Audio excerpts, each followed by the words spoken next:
প্রধানমন্ত্রী এবং নির্বাহী বিভাগের ক্ষমতা বৃদ্ধি যেই অধ্যাদেশগুলোর মাধ্যমে করা যায়, যেই উপায়ের মধ্য দিয়ে করা যায় সেটা রাখা হচ্ছে, কিন্তু যেখানে জবাবদিহিতা করার বিষয় আছে, যেখানে জনগণের কাছে জবাবদিহিতা করতে হয় অ্যাকাউন্টেবিলিটির জায়গাগুলোতে, সেই অধ্যাদেশগুলোকে বাতিল করা হচ্ছে। এবং রাষ্ট্রীয় প্রতিষ্ঠানগুলোর যেটা আমাদের দীর্ঘ লড়াই, ইভেন আমরা বিএনপিকেও লড়াই করতে দেখেছি, বিএনপিকেও বলতে দেখেছি, সেই প্রতিষ্ঠানগুলোকে আবারও আগের জায়গায় ফিরিয়ে নেয়। এবং এখন আমাদের মনে হচ্ছে বিএনপি তখন যেটা বলতো যে এই আমাদের বিচারালয়ের রাজনীতিকরণ হয়েছে, দুদকের রাজনীতিকরণ হয়েছে এবং রাজনৈতিক উদ্দেশ্যে ব্যবহার করা হয়, সেটা বিএনপি শুধু বলতো কারণ সে নিজে ব্যবহার করতে পারছে না। এখন সে নিজে রাজনৈতিকভাবে এই প্রতিষ্ঠানগুলোকে ব্যবহার করার জন্য আবার সেই ক্ষেত্রটা প্রস্তুত করছে।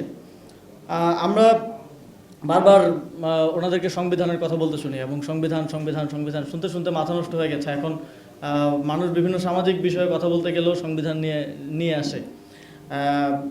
কিন্তু আমরা দেখলাম যে প্রশাসক নিয়োগের ক্ষেত্রে তারা সংবিধান লঙ্ঘন করলেন এবং সংবিধানে লেখা আছে যে স্থানীয় সরকার প্রতিষ্ঠানগুলো জনপ্রতিনিধিদের দ্বারা পরিচালিত করতে হবে, এবং জনপ্রতিনিধি মানে হচ্ছে জনগণের ভোটে নির্বাচিত প্রতিনিধি, কিন্তু সেখানে তারা প্রশাসক নিয়োগ দিচ্ছেন। এবং পূর্ববর্তী সময়ে যে অধ্যাদেশ করা হয়েছিল, যেটার এখন আর কোনো প্রাসঙ্গিকতা নেই, সেই অধ্যাদেশগুলো রাখার মাধ্যমে যে কোনো ব্যক্তি, কেউ যদি স্থানীয় সরকার প্রতিনিধি হিসেবে নির্বাচিত হন, তাকে যে কোনো সময় অপসারণের ক্ষমতা নির্বাহী বিভাগের কাছে রেখে দেওয়া হচ্ছে। তার মানে বিরোধী দল বা বিরোধী যে কেউ যদি স্থানীয় সরকার নির্বাচনে নির্বাচিতও হয়, তাহলে যে কোনো সময় সরকার চাইলেই তাকে অপসারণ করতে পারে, অথবা অপসারণের ভয় দেখিয়ে তাকে একটা সরকারের অনুগত নির্বাচিত জনপ্রতিনিধিতে পরিণত করতে পারে। তো এটা আমরা মনে করি বাংলাদেশের গণতন্ত্রের জন্য অত্যন্ত হুমকি স্বরূপ, এবং এটা সুস্পষ্ট সংবিধানের লঙ্ঘন। এবং এই আইনটা যে কোনো সময় কোর্টে চ্যালেঞ্জ করলে এটা খুবই দুর্বল একটা জায়গায় আছে, এটা সংবিধানের সাথে সাংঘর্ষিক বলে এটা বাতিল হওয়ার একটা সম্ভাবনা আছে।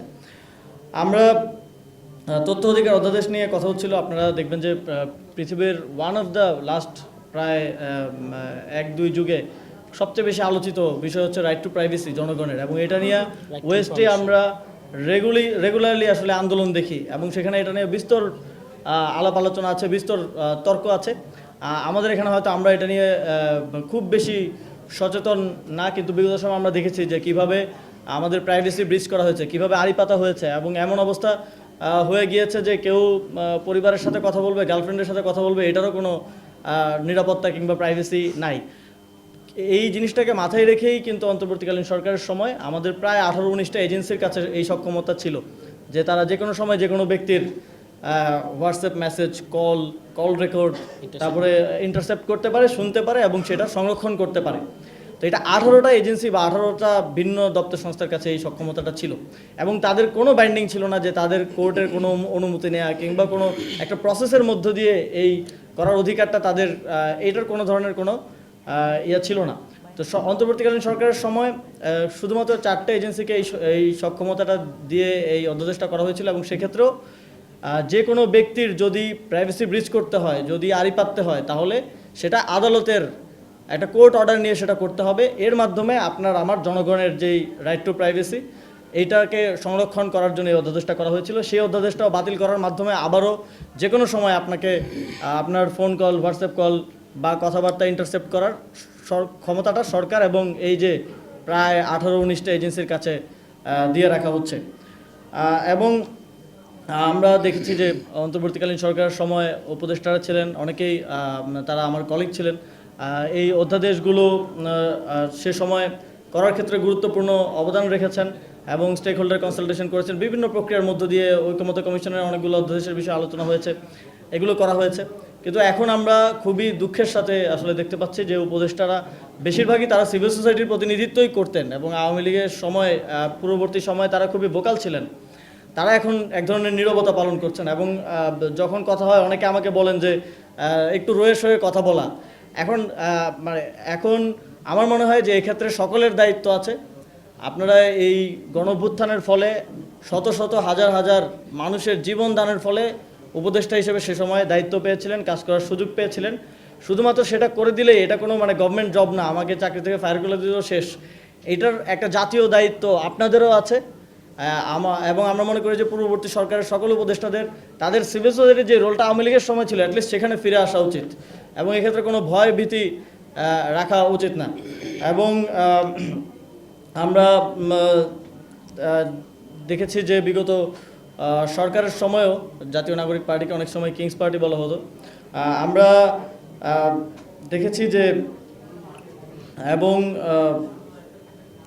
আমরা দেখছি যে বর্তমান সময়ে আবার সরকার যে প্রক্রিয়াগুলো অবলম্বন করছে, আমরা ইতিহাসে বিভিন্ন সময় কিংস পার্টি যেভাবে গঠিত হয়েছিল, জাতীয় পার্টি হয়েছিল, বিএনপিও হয়েছিল, যেই প্রক্রিয়ার মধ্য দিয়ে হয়েছিল সেই প্রক্রিয়াগুলোই আবার অনুসরণ করা হচ্ছে। এই যে প্রশাসক বসানো থেকে শুরু করে এগুলো খুবই পরিচিত প্রক্রিয়া, এর মধ্য দিয়েই একটা স্বৈরাচারের জন্ম হয়। আমরা বিগত সময়ে আসলে ফ্যাসিবাদ দেখেছি, এখন আমরা আসলে স্বৈরাচারের সকল লক্ষণ আমরা দেখতে পাচ্ছি। আমরা এই গণভোটের যেই বিষয়টা, এটাকে অনেকে বিভিন্ন আলোচনায় আমি দেখছি যে জিয়াউর রহমানের সময় যে গণভোট করা হয়েছিল সেই গণভোটের সাথে তুলনা করা হয়। এটার একটা সুস্পষ্ট পার্থক্য আছে। জিয়াউর রহমানের সময় এই গণভোটের মাধ্যমে লেজিটিমেসি নিয়ে কার্যক্রমের প্রতি এবং এই যে বিভিন্ন প্রসেসের মধ্য দিয়ে তখন এবং এজেন্সিকে ব্যবহার করে একটা কিংস পার্টি তৈরি করার জন্যই মূলত এই পুরো প্রক্রিয়াটা করা হয়েছিল। কিন্তু এবারের গণভোটটা হয়েছে বাংলাদেশের এই রাষ্ট্রের কাঠামোগত সংস্কারের লক্ষ্যে, এবং এইবারের গণভোটে জনগণ এই কাঠামোগত সংস্কারের পক্ষে হ্যাঁ ভোট দিয়েছে এবং এটাকে বিজয়ী করেছে। ফলে এই গণভোটের রায় যদি আপনারা না মানেন তাহলে এই সরকারকে আমরা সেদিন থেকেই অবৈধ সরকার বলা শুরু করব এবং আমরা এটার জন্য সময় নিব না। আপনারা যেমন এই যে আমাদের সকল অর্জন ধূলিসাৎ করে দেওয়ার জন্য সময় নিচ্ছেন না, আমরাও কিন্তু সেটার জন্য সময় নিব না। আপনারা যেটা বলছেন যে অনেক সময় আপনারা বলেন, বিভিন্ন ইন্টারনাল আলোচনায়ও বলেন যে 15 বছরের অভ্যুত্থান হবে না, 20 বছরের হবে না। তো এটার নজির আছে বাংলাদেশে যখন 69-এর অর্জনটা রক্ষা করা যায় নাই, 71-এই মুক্তিযুদ্ধ হয়েছে। তো আবার 24-এর অর্জন রক্ষা করা না গেলে আবার 26-27-ও এরকম কোনো ঘটনা ঘটে যেতে পারে। আমরা জাতীয় নাগরিক পার্টির পক্ষ থেকে আমরা শুরু থেকে বলে আসছি যে এই সরকারকে আমরা সহযোগিতা করতে চাই একটা সুন্দর বাংলাদেশ বিনির্মাণের জন্য, কিন্তু আপনাদের সদিচ্ছা না থাকার কারণে আমরা সেটা পারছি না। এবং আমরা এখনও বলতে চাই যে বৈশ্বিক ক্রাইসিস এখন চলমান আছে। এই ক্রাইসিস মোকাবেলার ক্ষেত্র এবং একটা সুন্দর বাংলাদেশ গড়ার জন্য আমরা সকল স্টেক হোল্ডাররা একসাথে মিলে কাজ করতে চাই।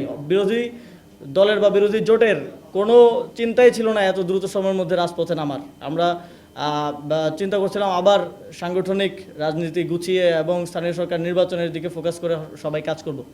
কিন্তু আমরা যেই পরিস্থিতিতে আপনারা আমাদেরকে ফেলে দিয়েছেন, আমাদের সাংসদরা কথা বলতে পারছেন না, ইভেন গণভোট নিয়ে কথা বলার জন্য একটা দীর্ঘ নাটকীয়তার মধ্য দিয়ে কথা বলার সুযোগ পাচ্ছেন এবং সেটাকে কোনো ধরনের তোয়াক্কাই করা হচ্ছে না।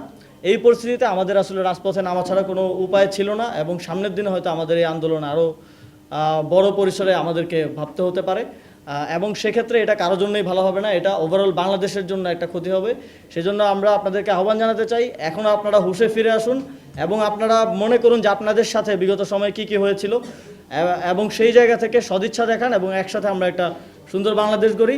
অন্যথায় আমাদের জনগণের কাছে ফিরে যাওয়া ছাড়া এবং জনগণকে আমাদের সাথে নিয়ে আসা ছাড়া আর কোনো উপায় থাকবে না। আমাদের আজকের এই সংবাদ সম্মেলনের অন্যতম দাবি হচ্ছে এই অধ্যাদেশগুলোকে অবশ্যই আইনে পরিণত করতে হবে এবং যেই অধ্যাদেশগুলো স্থানীয় সরকার অধ্যাদেশ সহ যেগুলো সেই সময়ের প্রয়োজনে বিশেষ পরিস্থিতিতে করা হয়েছে সেগুলোকে বাতিল করার মাধ্যমে আপনাদের সদিচ্ছা এবং কমিটমেন্টটা বাস্তবায়ন করুন। সকলকে ধন্যবাদ আজকে উপস্থিত হওয়ার জন্য। আপনাদের কোনো প্রশ্ন থাকলে করতে পারেন।